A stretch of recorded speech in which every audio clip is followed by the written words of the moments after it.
Bueno, familia, quitando el domingo de Ramos y el domingo de Resurrección, que estuvimos hablando acerca, como no puede ser de otra manera, del significado de los dos y mensajes que tienen que ver con la Semana Santa.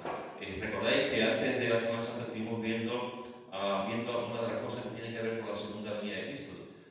Vamos a ver durante algunas semanas, propiamente dicho, el mensaje de Mateo capítulo 24, cuando Jesús habla del último acontecimiento. Y si recordáis, estuvimos viendo algunos de los motivos por los que las iglesias y creyentes no quieren hablar de estos temas. Vimos 4 motivos. El primer motivo fue que a veces no se quiere hablar de estos temas de la segunda venida de Jesús, de la escatología en general, por motivos intelectuales. Vimos también otro argumento por malos ejemplos. Otro argumento fue por los excesos que se han cometido con esa doctrina, y otro argumento vimos también que era por miedo a esta doctrina. Y intenté hacer énfasis también en esta semana que, al contrario, la doctrina de la segunda venida de Jesús y los acontecimientos que de ella se derivan son importantísimos. De hecho, la palabra de Dios nos dice que seremos bienaventurados cuando leemos, oímos y guardamos esta doctrina. Vimos también que el propio Jesús nos dice que Él va a volver por segunda vez y nos dice que nos va a preparar una morada para nosotros, con lo cual eso nos anima de ver como Jesús mismo dice que va a venir por segunda vez. Vimos también que es una doctrina donde el Señor dará una corona a aquellos que aman su venida. Dará una corona de vida a aquellos que aman su venida. Por lo tanto, si va a dar una corona, tenemos que amar esa segunda venida, porque es un premio en un sentido para todos aquellos que aman la segunda venida de Cristo. Vimos que es una doctrina que nos alienta, que nos anima. Vimos que es una doctrina que nos hace felices, bienaventurados.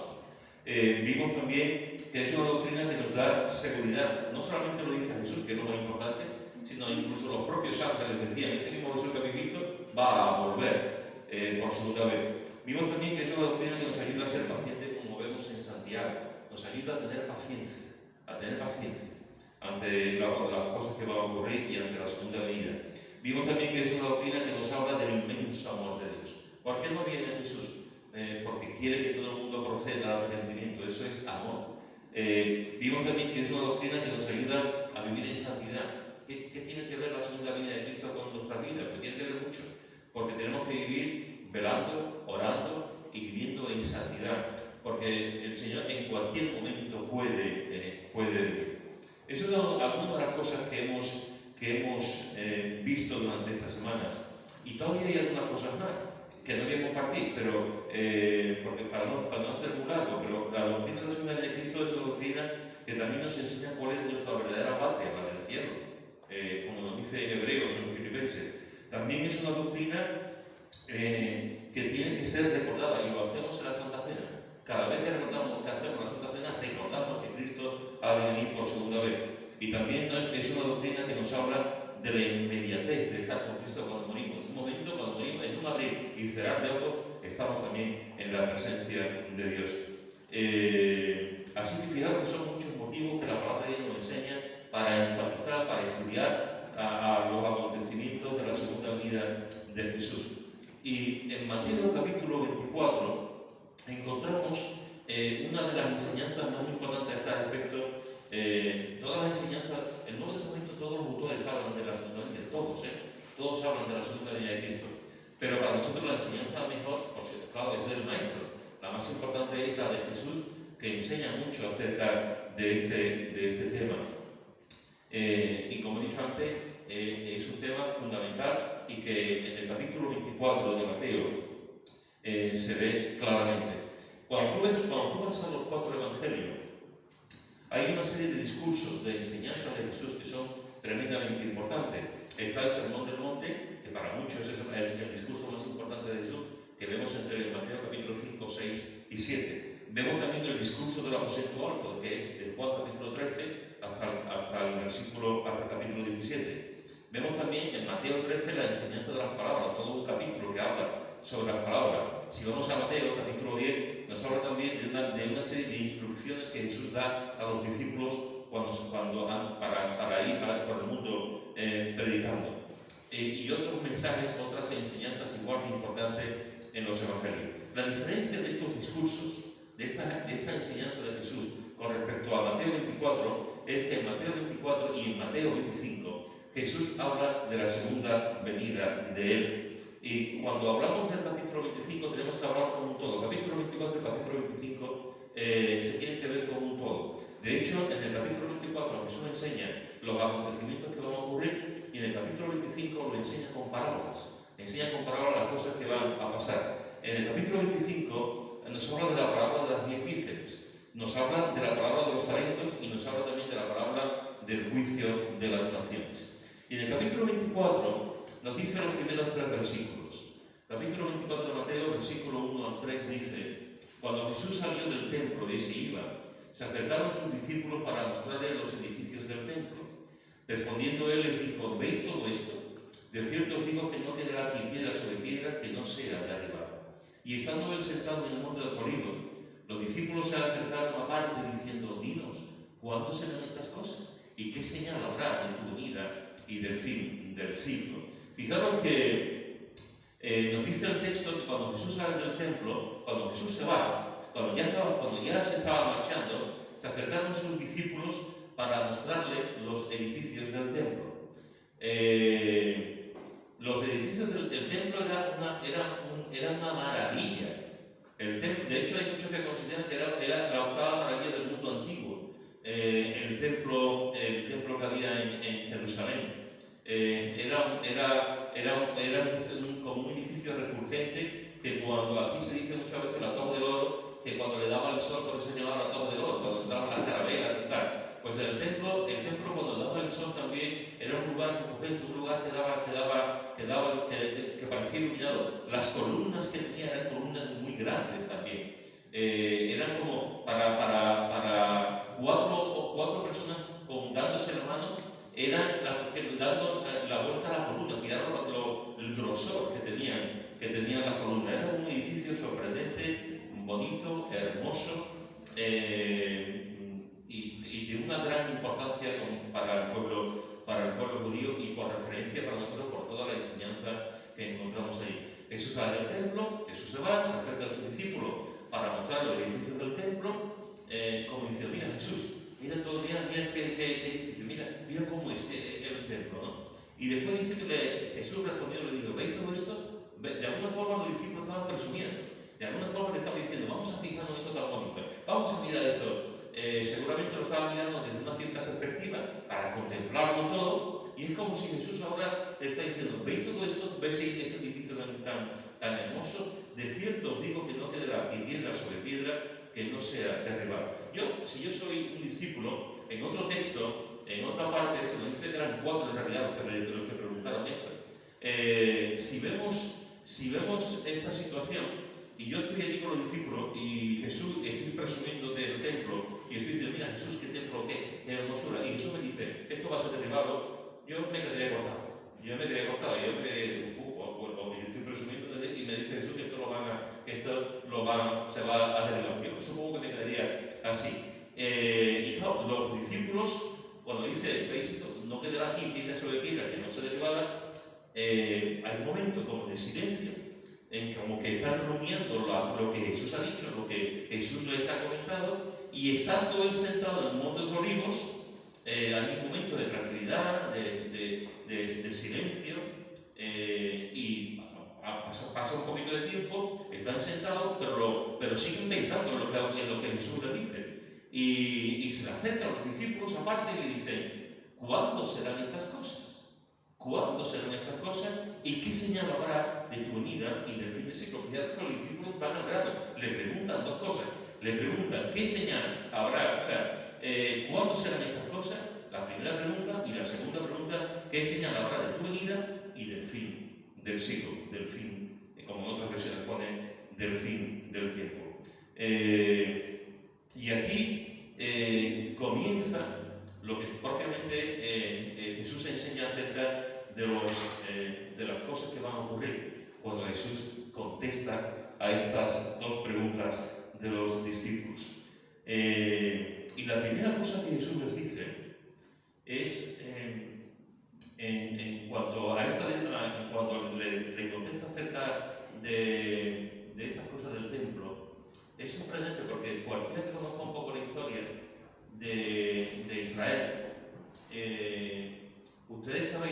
año 70, después de Cristo, entró Tito, que posteriormente iba a ser el emperador romano.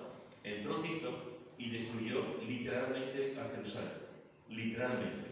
De hecho, Josefo, uno de los escritores del mundo antiguo, judío, Josefo escribió que si hubiese pasado por Jerusalén cualquier caravana, cualquier persona, cuando Tito lo destruyó, nunca hubiesen reconocido que allí había habido una ciudad. Tito, los romanos se cansaron de los judíos, se cansaron de las guerras, se cansaron de cómo masacraban en base a guerrillas a los romanos. Fue uno de los episodios, Roma dominaba allí, pero a base de muchas muertes de soldados romanos, a base de muchas muertes, y llegó un momento en que Roma ya se cansó. Se cansó y mandó a uno de sus generales más importantes, Tito, y en el espacio de un tiempo de meses, porque la rendición no fue fácil, de hecho se calcula que hubo más de 1,5 millones de muertos en esa destrucción, pues arrasó literalmente.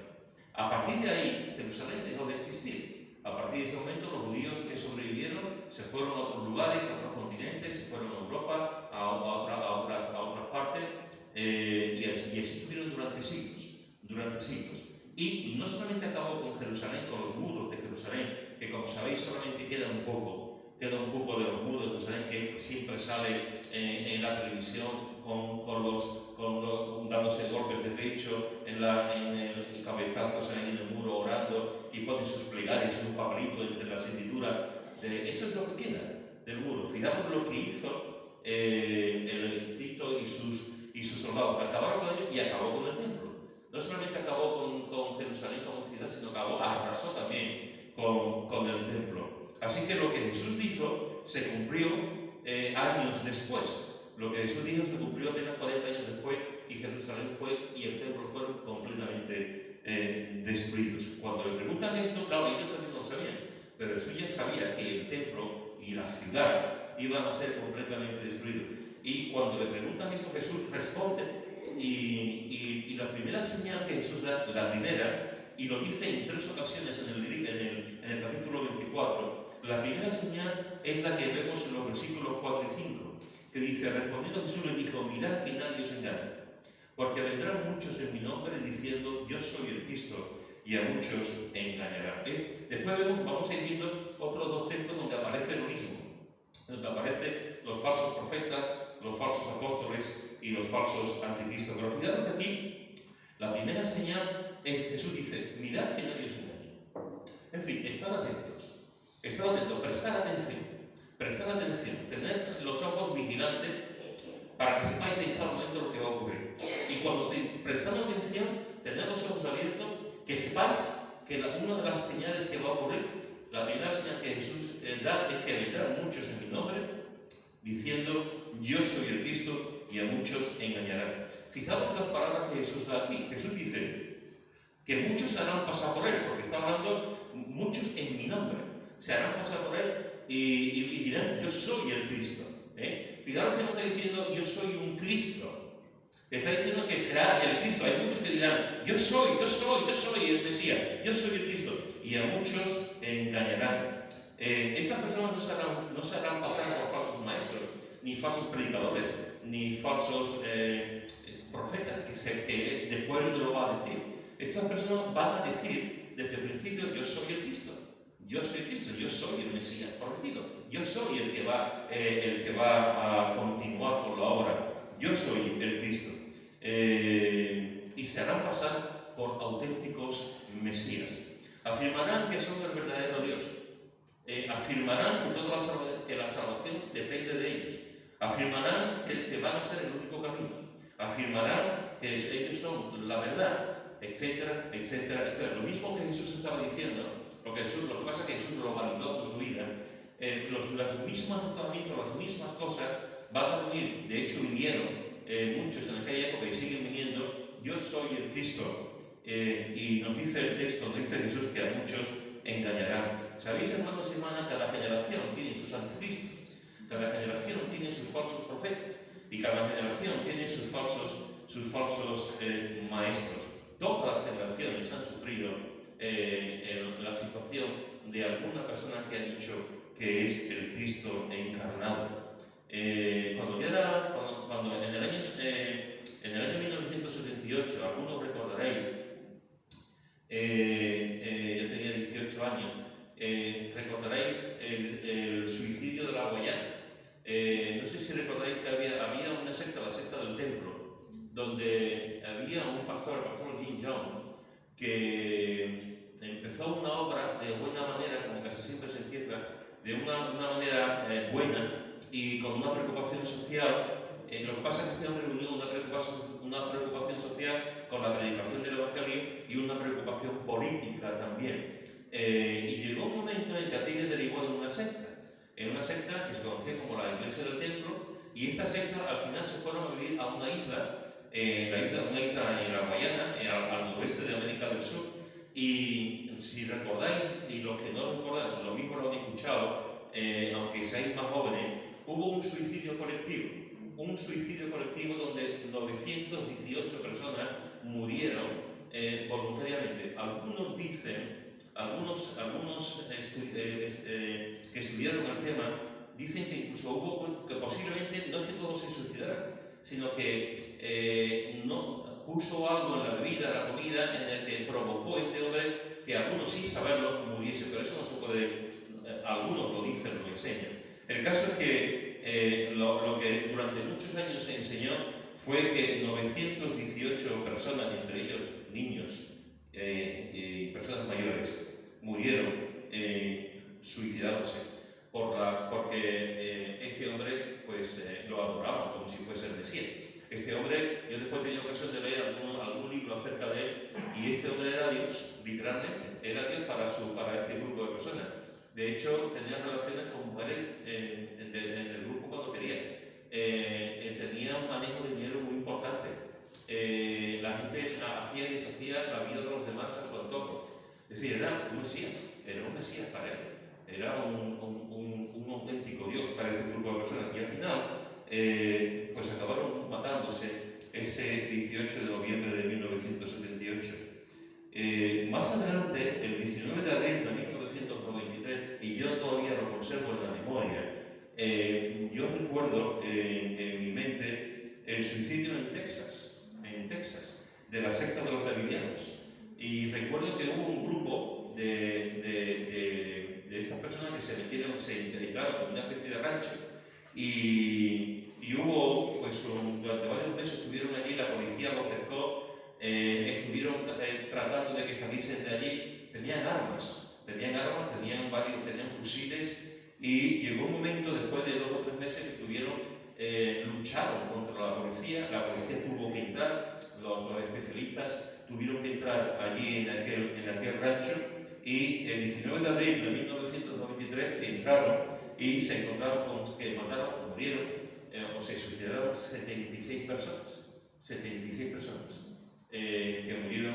Algunos dicen que se suicidaron antes de que entrase la policía, otros dicen que no, que fue por el fuego de la policía, otros dicen que fue por el fuego que se originó y que fue un fuego provocado por ellos, por la secta, por el líder de ellos. Y estos son solamente dos ejemplos que son relativamente recientes, pero a lo largo de la historia siempre ha habido grupos así, y sigue habiendo grupos así, grupos que sus líderes pues tienen algo diferente, y la gente los respeta, entienden que es el Mesías, entienden que es el Cristo que ha venido otra vez, y entienden que les va a cambiar la vida, que va a hacer la vida mejor, la sociedad mejor, y que todo va a cambiar. Siempre ha ocurrido, siempre ha pasado, y Jesús está diciendo, cuidado, porque vendrán muchos en mi nombre diciendo que yo soy el Cristo. Antes de que pasara un siglo, desde la resurrección de Jesús, antes de que pasara un siglo, ya había gente que decía, yo soy el Cristo. Fijaos, es decir, estamos hablando de algo que no es de ahora, estamos hablando de algo que es prácticamente desde el minuto cero. Yo soy el Cristo. El apóstol Juan es, de todos los escritores bíblicos, de todos, es el más preocupado por los falsos anticristos, y dice alguna cosa que debemos de poner mucha atención. Mirad lo que dice en 1 de Juan, capítulo 2, Primera de Juan, capítulo 2, versículos 18 al 22. Primera de Juan, capítulo 2, versículo 18 al 22.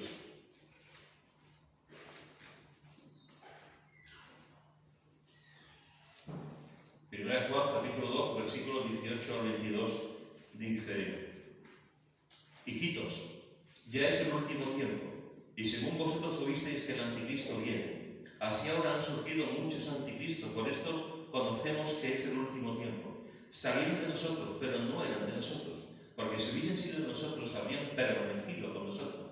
Pero salieron para que se manifestase que no todos son de nosotros. Pero vosotros tenéis la unción del Santo y conocéis todas las cosas. No os he escrito como si ignoraseis la verdad, sino porque la conocéis, y porque ninguna mentira procede de la verdad. ¿Quién es el mentiroso, sino el que niega que Jesús es el Cristo? Este es el anticristo, el que niega al Padre y al Hijo.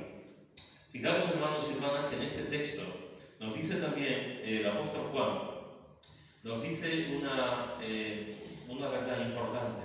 Nos dice: ya en el último tiempo, y según vosotros oísteis, que el anticristo viene. Así ahora han surgido, y vivía Juan todavía, vivía Juan, y ya habían surgido, nos dice el texto, muchos anticristos. Por esto conocemos que es el último tiempo, nos dice. Y es interesante lo que está diciendo: salieron de nosotros, pero no eran de nosotros. Salieron de nosotros, pero no eran de nosotros. La mayoría de las personas, de los grupos sectarios, de los líderes que han salido, de que se han autoproclamado Mesías y Cristos, son gente que han estado en iglesias protestantes, son gente que han estado en iglesias evangélicas, son gente que se ha criado, educado, enseñado, formado en iglesias evangélicas. José Smith, el fundador de los mormones, iba a una iglesia evangélica. Carlos Russell, el fundador del Testigo de Jehová, iba a una iglesia evangélica. El fundador de los Niños de Dios iba a una iglesia evangélica. Y así podríamos continuar. Muchos grupos, muchas de estas sectas que han surgido eran de personas que iban a la iglesia, que se sentaban igual que nosotros, que escuchaban la palabra igual que nosotros, que adoraban, que oraban, y en un momento dado se fueron, enseñaron o captaron a gente dentro de la propia congregación, dentro de la propia iglesia, para hacer su, permitimos esta expresión, hacer su chiringuito. Yo recuerdo una de las veces que fui, y me ha pasado varias ocasiones, pero recuerdo un caso de una iglesia en Algeciras, donde fui a predicar, y me comentaron que el líder del grupo de jóvenes, un hombre con carisma, un hombre, su padre y su madre muy entregados al Señor, su padre y su madre un hombre y una mujer de Dios, y este chico, que era el líder del grupo de jóvenes, pues Dios le dio una revelación. Dios le dio una revelación, y resulta que se fue con 4 o 5 chicas a un piso a vivir juntos, porque el Señor le había dicho que tenía que vivir en comunidad con ellas. Pero no solamente en comunidad con ellas en el sentido de, bueno, tú y yo te fui a mía, o tú, sino que lo que surgiese. Y resulta que este hombre decía que el Señor se lo había revelado, y se fueron de la iglesia, y las 4 chicas se fueron con él. Claro, aquello acabó de mala manera, como no podía ser de otra manera, de otra forma, pero se hizo mucho daño. Se hizo mucho daño a los padres de él, a los padres de las chicas, al testimonio de la iglesia, a la gente, a los vecinos de alrededor, a las otras iglesias de la zona de Algeciras, etcétera, etcétera, etcétera. Siempre ha habido. Y fijaros que nos dice que salieron de nosotros. Cuando Jesús dice: mirad que nadie os engañe, que sabe Jesús lo que está diciendo, sabe lo que está comentando, sabe lo que está. Mirad que nadie os engañe, porque el engaño no vendrá de fuera, el engaño viene de dentro. De fuera sabemos lo que hay y estamos más preparados, pero cuando hay gente que desde dentro están empezando a decir cosas como nos come un poco sin estar preparados, porque no nos lo imaginamos, porque no lo vemos venir, pues empiezan a sufrir cosas, movimientos de ese tipo, como la ascendencia, la influencia que tenía este chico en ese grupo de mujeres, de jóvenes, y con respecto a estas 4 chicas. Así que fijaros que nos dice que salieron de nosotros, pero no eran de nosotros, porque si hubiesen sido de nosotros, habrían permanecido con nosotros. También nos dice en este versículo, nos dice para que se manifestase que no todos son de nosotros. Hermanos, no todos los que vienen a la iglesia son del Señor. Que nos demos cuenta, por favor. No todos los que vienen a la iglesia son del Señor. No todos los que vienen a la iglesia y se arrodillan, lloran, o cantan, o predican, son del Señor. Yo he escuchado buenísimas predicaciones de gente que no son convertidas. Y alguna vez os he contado de un pastor que predicaba muy bien, y que un día a mí, o sea, me entero que había dejado a la esposa y voy a hablar con él. Pues en aquel momento yo era el presidente de los pastores de ese día, voy a hablar con él y me dice en mi cara que no era pecado delante de Dios porque amaba a otra mujer. Y si yo no amaba a su mujer, no era pecado porque amaba a otra persona. Y lo ha dejado con ese argumento. Y tú dices, ¿pero cómo nos podemos engañar? Y predicaba muy bien. ¿Esa persona era convertida? No. Es imposible. Yo entiendo que puede haber problemas en el matrimonio. Incluso puedo entender que haya una separación.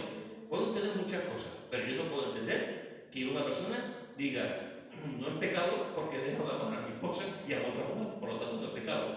O sea, se supone que es alguien que conoce la Escritura. Y cuidado, porque tenemos que estar preparados. Porque en muchas ocasiones las falsas doctrinas, los falsos maestros, los falsos anticristos van a nacer, van a profundizar, van a salir de la propia iglesia. Y no solamente nos dice Juan que habrá muchos, no solamente nos dice que saldrán de la iglesia, que saldrán de nosotros, sino dice que niegan a Jesús histórico y encarnado. Versículo 22 nos dice, ¿quién es el mentiroso sino el que niega que Jesús es el Cristo? Este es el anticristo, el que niega al Padre y al Hijo. El que niega es el que niega la Trinidad. Este es el anticristo, el que niega que Jesús es el Cristo, el ungido de Dios. ¿Sabéis? Jesús históricamente, nadie puede decir que Jesús no existió. No solamente lo que encontramos en el Nuevo Testamento, sobre todo los 4 evangelios, acerca de la enseñanza de Jesús. Eso está más que demostrado. Está más que demostrado la existencia de Jesús.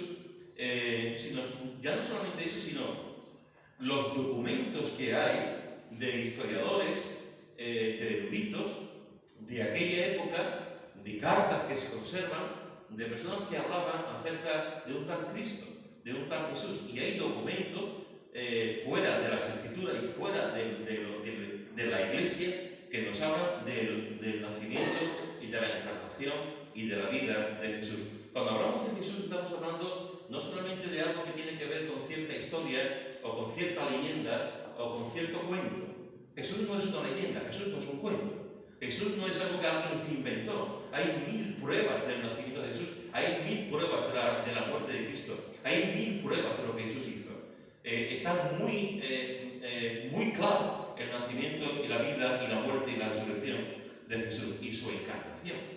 Muy claro. Y cuando viene alguien y te dice Cristo no ha nacido, el que niegan la divinidad de Jesús o el nacimiento de Jesús, nos dice Juan que este es el anticristo, el que niega al Padre y el que niega al Hijo, el que niega la deidad y a Jesús histórico y encarnado. Por lo tanto, fijaros que lo primero que Jesús hace ante la pregunta de sus discípulos es la primera señal: vendrán muchos en mi nombre diciendo yo soy el Cristo, y a muchos se engañarán, y por favor, ten en cuenta esto: a muchos se engañarán. Tenlo en cuenta. Mirad pues lo que dice en el versículo 11.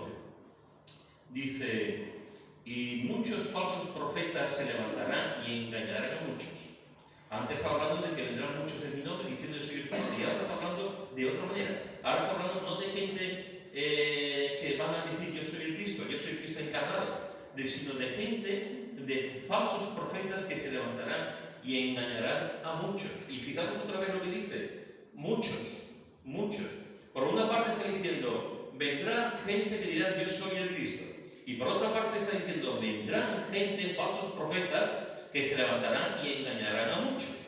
Y hermanos y hermanas, no hay que ser muy listo para ver en la situación en la que nos encontramos. Ayer estaba viendo una película con Chari, ayer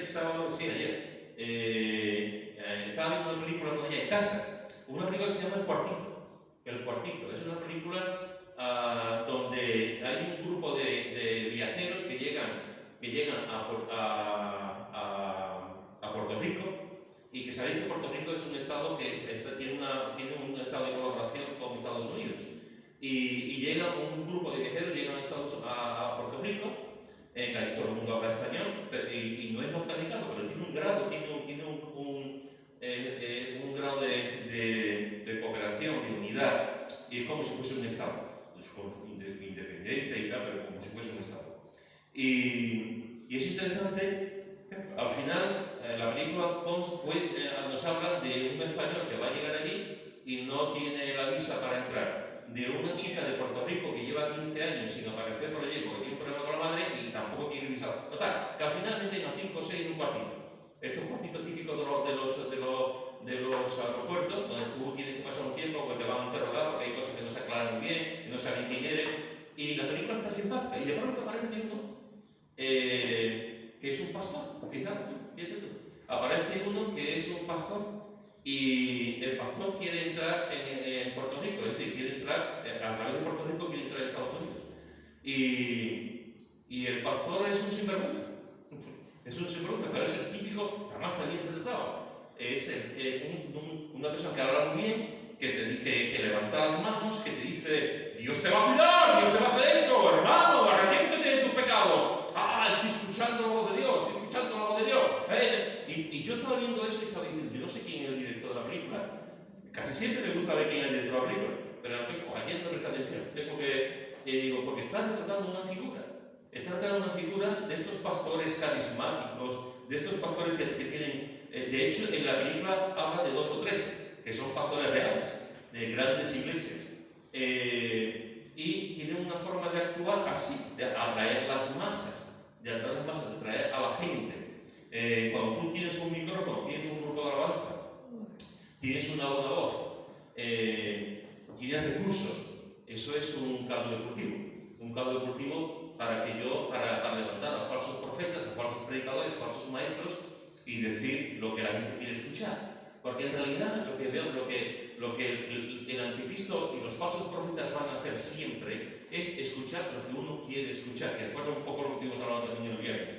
Escuchar los predicadores, los que hablan la palabra de Dios, siempre van a predicar lo que Dios dice en su palabra. Los falsos profetas van a predicar lo que la gente quiere escuchar. Y lo que la gente quiere escuchar es soy bueno, estoy bien, todo me va a ir bien. La mayoría de las canciones que se cantan hoy son canciones psicológicas. La mayoría de los mensajes que se dan hoy son mensajes de autoayuda. La mayoría de las cosas que pasan hoy son cosas que te ayudan a ser mejores personas. Y cuando tú escuchas un mensaje bíblico, cuando tú escuchas acerca del pecado, cuando tú escuchas que Dios quiere tu corazón, cuando tú escuchas que a veces el sufrimiento tiene que ser nuestra bandera, y pues eso nadie lo quiere saber. Queremos vivir, estamos en una sociedad llena de cosas buenas. ¿Quién quiere escuchar cosas malas? Y os digo que los predicadores que predican la palabra de Dios, de alguna manera tienen ya el partido perdido, porque los que predican las mentiras son los que están ganando el partido, temporalmente, y es lo que la gente realmente le gusta y lo que hacen. Las cosas. Fijaros que en este caso Jesús nos está diciendo: cuidado, que vendrán muchos falsos profetas. Cuidado. Y vuelvo otra vez a incidirte en esto. Jesús no repite las cosas porque Él quiera. Cuando Jesús repite las cosas es como cuando Jesús dice: de cierto os digo, y lo repite. De cierto os digo. Cuando Jesús dice: de cierto os digo, aquí está pasando algo. Esto es importante. Jesús dice: vendrán muchos en mi nombre. Versículo 5, y a muchos se engañarán. Y en el versículo 11, muchos falsos profetas se levantarán y engañarán a muchos. Cuidado, porque podemos pensar que estamos vacunados, podemos pensar que conocemos suficientemente la Biblia, podemos pensar que conocemos bien las Escrituras, y cuidado, el que piense que ande firme, el que piense que está firme, cuidado como anda, cuidado, porque podemos caer en las manos de un falso profeta sin darnos cuenta.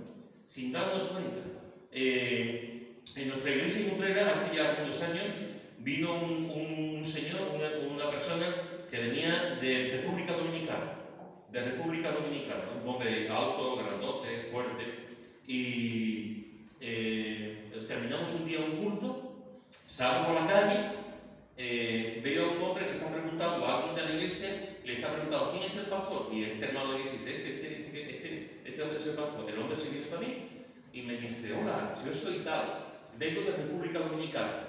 ¿Usted es el pastor? Digo, sí. Me da la mano y cuando me da la mano hace así. Y claro, yo no salí corriendo por así, y me dice, ¿qué? No, pues, y me dice, es un varón de Dios, estoy en la presencia de un varón de Dios, siento la energía, es un varón de Dios. Yo estaba asustado, digo, bueno. Y tal, pues yo le di la mano y tal, y ahora me cuenta que el español es de Utrera, se fue a República Dominicana siendo muy joven, en República Dominicana se convirtió, empezó a ir a una iglesia y al cabo de los años en esa iglesia pues él tuvo la visión de que tenía que venir a España, que tenía que venir a Utrera y que iba a colaborar conmigo en la iglesia. Y el pastor de la iglesia de República Dominicana tenía la misma carga. También pensaba que tenía que venir y colaborar conmigo en la iglesia en Utrera. Él viene, me cuenta eso, yo le presto atención, en mi interior me digo, Señor, ¿por qué me envías siempre los mismos? Me cuenta eso, en fin, y va pasando un poquito la semana, yo he intentado, bueno, hay que conocerlo, intento ser siempre un hombre paciente, hay que conocerlo, pero es que llega un momento en que realmente él creía que él iba a ser copastor conmigo. Y que sin conocerlo de nada, sin saber quién era, sin saber nada de su doctrina, que Dios le ha dicho que tenía que estar en la iglesia conmigo. Y llegó un momento en un culto de oración que ya llevaba un mes o un mes y pico, que venía a la iglesia y tal, y en un culto de oración, pues él dijo esto mismo, lo dijo al grupo en el culto de oración, dijo que el Señor le había dicho que venía aquí a trabajar conmigo, que iba a ser el copastor que iba a estar con la iglesia. No, ya cuando lo dijo públicamente, pues ya mi paciencia, pues, sí. Entonces, cuando terminó el culto, lo saqué aparte, lo hablé con él y le dije que así no podía ser. Y le dije, no, mira, nosotros no actuamos en mi Dios actuase. Si Dios te ha dicho que vengas aquí a colaborar con la iglesia Utrera y te lo ha dicho aquí en República Dominicana y se lo ha dicho a tu pastor, la pregunta es, ¿y por qué no me ha dicho a mí? ¿Por qué no me ha dicho a mí que tú ibas a venir? Porque a mí no me ha dicho nada. A mí no, y se supone que soy pastor de iglesia, a mí no me ha dicho absolutamente nada de lo que tú vas a hacer. Le dije que así no podía continuar y que si venía de esta forma, que no viniera más. Que no me puse un poquito firme con él y le dije que así no podía continuar. De hecho, no vino más. En cuanto le paré los pies, dejó de venir. Pero es que resulta que después me enteré que iba a otra iglesia en Utrera, de Filadelfia, y llegó por la misma historia y allí se quedó durante un tiempo. Allí no le paraban los pies. Y allí se quedó durante, yo no sé nada de él, hace ya muchos años que no sé nada de él. Pero tú vienes aquí, tú es una iglesia, tú el Señor, y como muchas veces los creyentes somos tan ingenuos, a veces los creyentes somos tan así, y Dios me ha dicho que venga aquí, y dice, hermano, que Fulanito ha dicho que venga a Nueva Vida, y como estamos diciendo que venga, hoy sí, que venga, a ver si nos revitaliza, a ver si nos ayuda, a ver si la gente viene, a ver si es una bendición de Dios. Cuidado. Estuve en una reunión de pastores hace años, aquí en Sevilla. Invitaron a un pastor que era hispanoamericano, no recuerdo ahora del país. Y lo invitaron, y yo estuve en esa reunión de pastores, y él cogió, y cuando le tocó el turno de predicar al grupo de pastores, se levantó, se puso en el púlpito con un ordenador y empezó a predicar el ordenador. Con nuestro hermano, porque el Señor, la visitación de Dios, vais a ser muy bendecidos. ¿Veis este ordenador? Dios me lo ha dado. Unos hermanos de Corea, creo que fue, el Señor le puso que me diera este ordenador y me lo han dado. Pídele a Dios cosas y Dios me lo dará. Tengo un coche que me lo dieron en tal sitio. Un hermano, digo, se me habita un coche y me compró un coche. Pídele a Dios un coche. Yo estaba alucinado. Yo estaba allí en medio de la predicación y yo diciendo, pero este hombre estaba allí, pídele a Dios un coche. Yo decía, pero ¿cómo pueden invitar a alguien así? Y yo estaba allí y ya el colmo fue cuando dijo, hermanos y hermanas, porque había hermanas también en la reunión, hermanos y hermanas, os digo, a vosotros, a todos los que estáis aquí, que de aquí a 2 o 3 meses vuestras iglesias se van a duplicar, a triplicar, a cuadriplicar. Te digo yo, en nombre de Dios. Claro, tú escuchas eso en una iglesia pequeñita, con pocos hermanos, una iglesia desalentada, una iglesia o un pastor desalentado que lleva muchos años y que es día a día, y la iglesia no crece y está cansado. Tú escuchas eso y te da un subidón. Y dices, ¡oh! Dentro de 2 o 3 meses la iglesia va a crecer. ¡Wow! Y yo estaba sentado y estaba diciendo, este está mintiendo una droga. Está mintiendo descaradamente. Era el único que no aplaudía. Cuando había una cosa así, la demás, y yo decía, ¿pero qué aplauden? O sea, ¿pero de qué aplauden? Yo que sé de muy raro, pero ¿de qué aplauden? Si esto me lo están engañando. Y además, de palabra de Dios no hay nada. Todos eran experiencias, respuestas a oraciones, las cosas que los demás hacían, cómo Dios les daba las cosas. De palabra de Dios no había nada. Bueno, pues terminó la reunión, hizo un llamamiento para que se tuviese fe, que los pastores se levantaran, tuviesen fe. Naturalmente yo no me levanté. Y me quedé, bueno, eso fue, creo que fue en junio, creo que fue la última reunión de pastores. Pues pasó junio, pasó julio, pasó septiembre, pasó octubre, pasó noviembre y en nuestra iglesia éramos los mismos. Los mismos. No hubo una duplicación, no fue miles, cientos de personas, los mismos. ¿Qué es lo que pasó? ¿Qué es lo que vemos ahí? Un falso profeta. Un falso profeta. Un falso profeta que nos dice que Dios nos puede dar ordenadores y coches, que se lo olvidamos. Un falso profeta que te dice, en medio de tu cara, te dice, dentro de 2 o 3 meses tu iglesia se va a cuadriplicar o duplicar. Y tú dices, y después pregunté, de buena manera, pregunté a algunos, no a todos, a algunos para oye, ¿tu iglesia? Y todos me dijeron, no, mi iglesia es igual. ¿Eso qué es lo que es? ¿Eso qué es lo que es? Pues eso es un falso profeta, simplemente. Pero como somos tan educados, eso no es que es un hermano, a lo mejor estaba confundido, a lo mejor aquel día se levantó mal. No. Aquel día ese hombre estaba predicando cosas que llevaba ya mucho tiempo predicando y enseñando. Y lo que la gente quiere escuchar, los pastores también quieren escuchar. Que nos va a ir todo bien, que todo va a ser bendito, que todo va a ser bueno, que no vamos a tener problemas, que vamos a estar bien, porque como muchos pastores porque tienen problemas económicos, tú dices, tú no vas a tener problemas económicos, tú te lo crees. Porque todos nos creemos las mentiras si no estamos arraigados en la palabra. Si no tenemos el conocimiento de la palabra y si no tenemos discernimiento en la palabra. Cuidado. Dice en Jeremías, en el capítulo 14,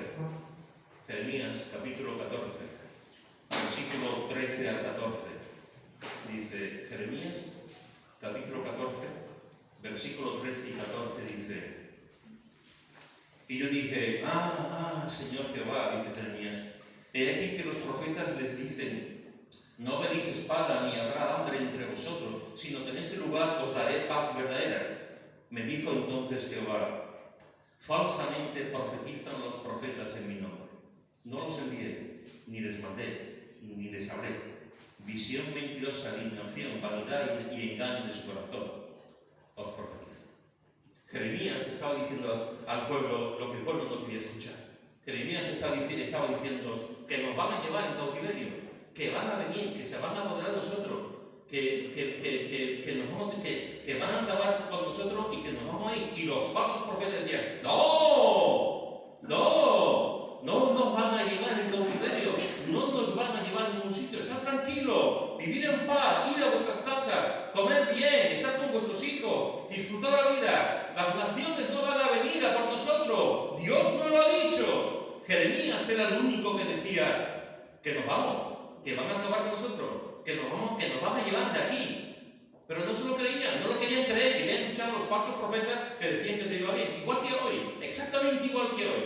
Y el Señor mismo le dice, falsamente profetizan los profetas en mi nombre, no los envié, no los mandé, y no les hablé. Y el que predicaba la palabra de Dios, a punto estuvieron de matarlo. ¿Cuántas veces? El único que predicaba la palabra de Dios, pero ¿qué es lo que ocurría? Que predicaba lo que la gente no quería escuchar. Ni los líderes religiosos, ni los líderes civiles, ni la nación querían escuchar. Porque decían, hasta aquí el de turno, el pesimista, el profeta pesimista, el que siempre nos dice cosas malas. Esta gente dice cosas buenas. Claro. Cuidado. Porque muchos falsos profetas se levantarán. Cuidado. Dice en 1 Timoteo capítulo 4. 1 Timoteo capítulo 4. Versículo 1 al 3 dice lo siguiente. 1 Timoteo capítulo 4, versículo 1 al 3 dice: pero el Espíritu Santo dice claramente que en los últimos tiempos algunos apostatarán de la fe, es decir, rehuirán de la fe, se apartarán de la fe, escuchando a espíritus engañadores y a doctrinas de demonios, por la hipocresía de mentirosos que, teniendo cauterizada la conciencia, prohibirán casarse y mandarán abstenerse de alimentos que Dios creó para que con acción de gracias participasen de ello los creyentes y los que han conocido la verdad. Fijaos que Timoteo está diciendo, Pablo le está diciendo a Timoteo, el Espíritu Santo le está diciendo que en los últimos tiempos algunos apostatarán de la fe, se apartarán de Dios.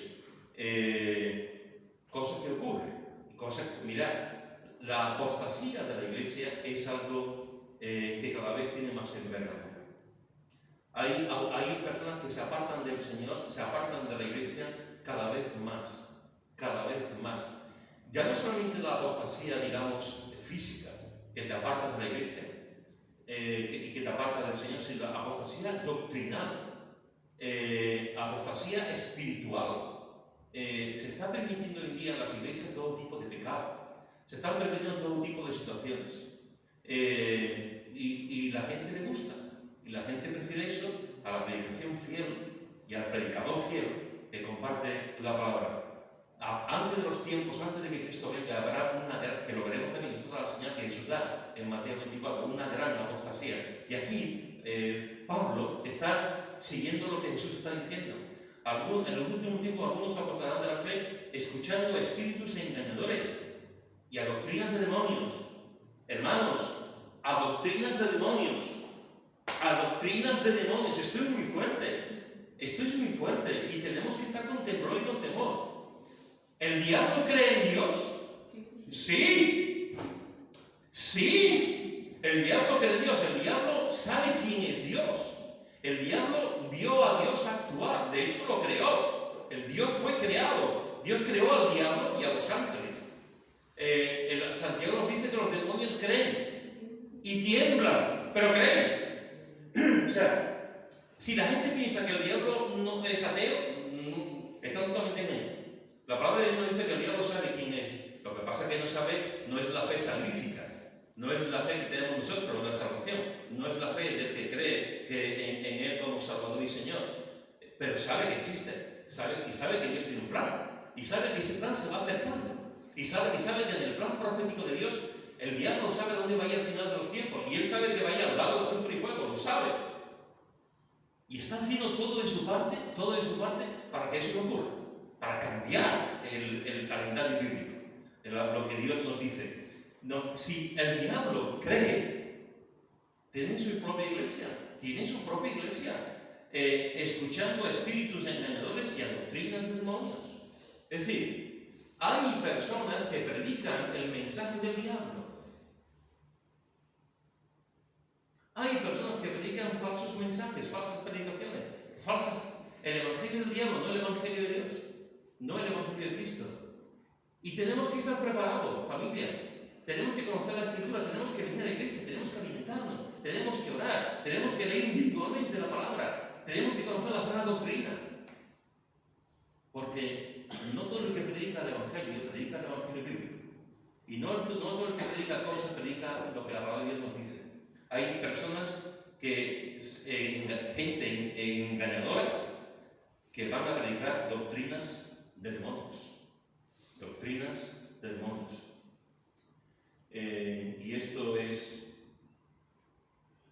muy importante. Y tenemos que estar preparados para eso.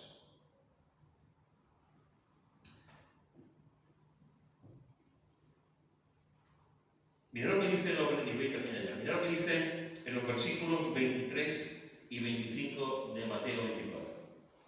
Versículos 23 y 25. Hemos hablado de que Jesús nos da la primera señal. Nos dice, la primera señal del fin del siglo, de cuando estas cosas van a ocurrir, es que vendrán muchos en mi nombre diciendo yo soy el Cristo y a muchos engañarán. En esa misma señal, Él está diciendo en el versículo 11, y muchos falsos profetas se levantarán y engañarán a muchos. Y en esa misma señal, Él dice, versículo 23, entonces si algunos dijeren, mirad, aquí está el Cristo, o mirad, allí está, no lo creáis, porque se levantarán falsos cristos y falsos profetas, y harán grandes señales y prodigios, de tal manera que engañarán, si fuere posible, aún a los escogidos. Engañarán, si fuere posible, aún a los escogidos. Aquí se añaden dos cosas más a lo que hemos visto hasta ahora. Y lo que se añade son cosas muy importantes también. Nos dice que hasta los creyentes podemos ser engañados, y nos dice que estas personas harán grandes señales y prodigios. Los creyentes podemos ser engañados, hermanos. Los creyentes podemos ser engañados. Cuidado con creernos que yo me sé todo. Cuidado. Los creyentes podemos ser engañados. Y nos dice también que estas personas harán grandes señales y prodigios. ¿Y no está pasando esto hoy día en la iglesia? ¿No está pasando esto hoy día en la iglesia? ¿Sabéis la cantidad de gente que van a las iglesias no para alabar al Señor ni para escuchar un mensaje bíblico? ¿Sabéis la cantidad de gente que van a la iglesia para caerse al suelo? ¿Sabéis la cantidad de gente que van a las iglesias para sentir emoción en sus corazones? ¿Sabéis la cantidad de gente que van a las iglesias para sentirse bien con ellos mismos? ¿Sabéis la cantidad de gente que van a la iglesia para ver milagros? ¿Sabéis la cantidad de gente que van a las iglesias para ver caer polvo de oro del suelo, del techo? ¿Sabéis la cantidad de gente que van a las iglesias por un histerismo colectivo? Así, a mí me duele. Y cualquier persona que conozca al Señor, cualquier cliente debería adorar. Porque no vamos enfocados en lo que tenemos que ir. ¿Por qué venimos a la iglesia? A alabar a Dios, a darle gloria a Dios. Amén, punto. A darle gloria en las diversas facetas del culto. A darle gloria a Dios. Ya está, alabar a Dios. Yo no vengo a la iglesia a que me tiren al suelo. Yo no vengo a la iglesia a hablar en 24 idiomas. Que si lo sé, bien. Si la iglesia yo puedo hablar 24 idiomas, oye, bien, maravilla, pero me parece que no.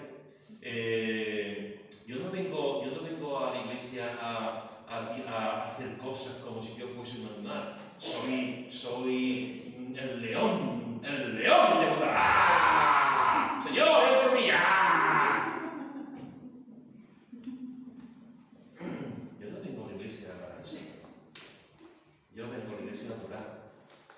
Ojo, no estoy diciendo que no haya emocionalismo, que esa es otra cosa. No estoy diciendo que no haya adoración viva. No estoy diciendo que no lloremos. No estoy diciendo que en un momento dado nos caigamos al suelo llorando, quebrantados porque Dios nos está hablando. Yo no estoy diciendo eso.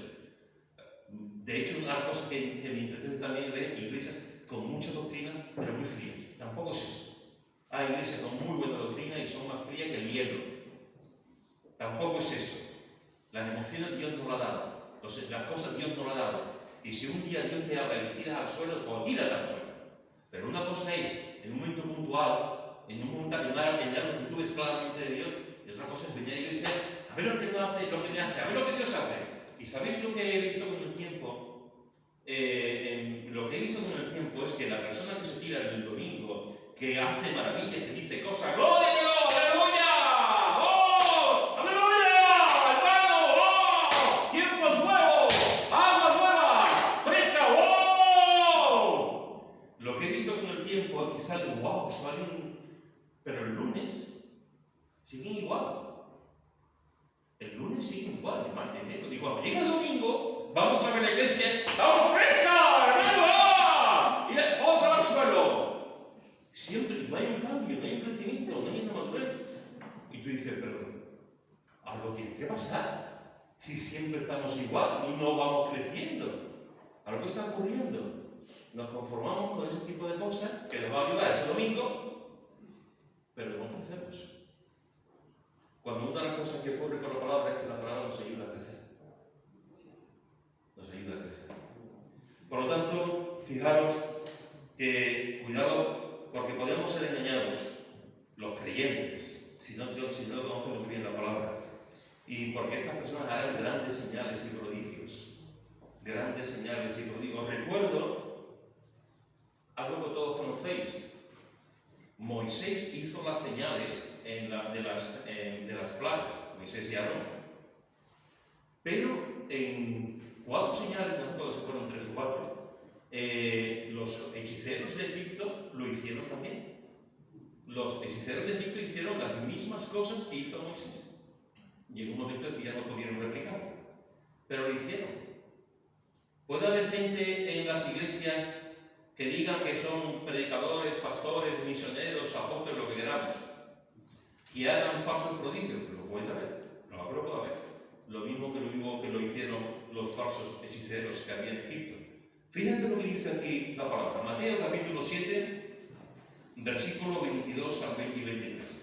Mateo capítulo 7, versículo 22 y 23.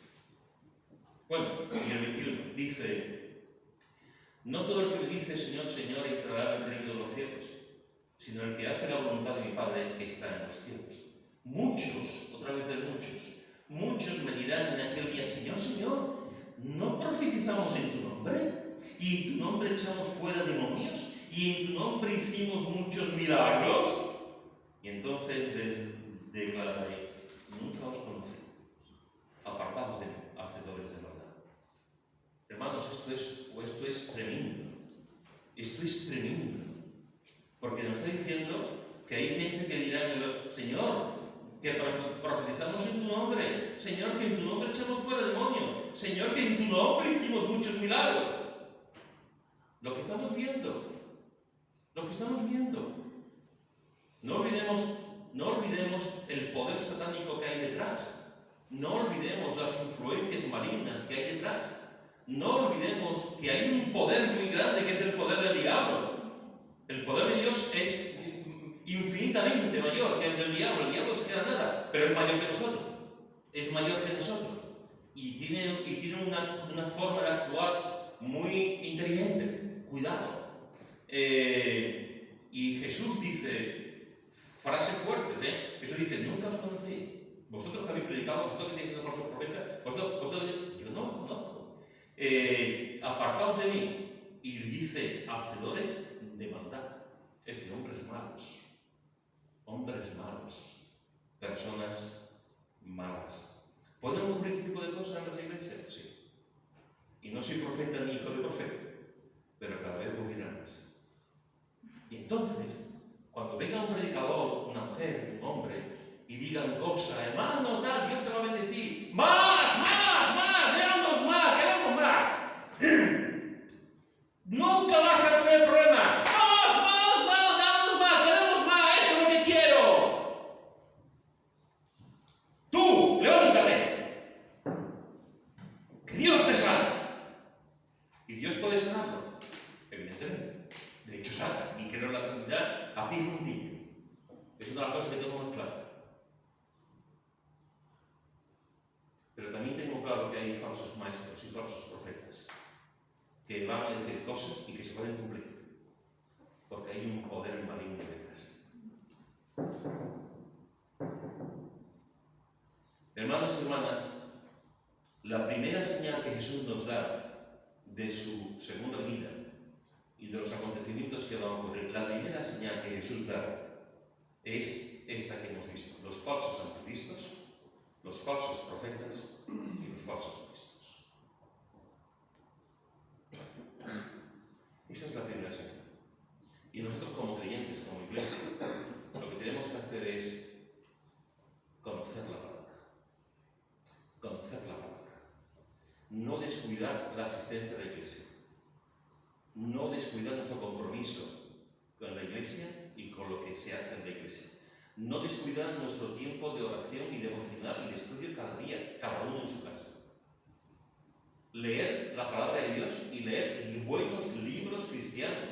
Leer buenos libros de doctrina, de teología sistemática, de teología dogmática, me da igual, como tú quieras. Teología bíblica, me da igual. Buenos libros que te sustenten. Buenas conversaciones espirituales. Y ponerte en rodillas y orar al Señor. Y que nos ayude a dar gracia a los hombres y mujeres que nos enseñan con la palabra y a discernir a los que son falsos profetas, porque vendrán muchos. Y a lo mejor, el día de mañana, aquí se mete uno. Y hay que tener cuidado. Cuidado con eso. Esta es la primera señal. La semana que viene veremos la segunda. La primera señal, los falsos cristos, falsos apóstoles, falsos maestros. Que Dios nos ayude a no ser engañados. Amén. Si alguno quiere orar.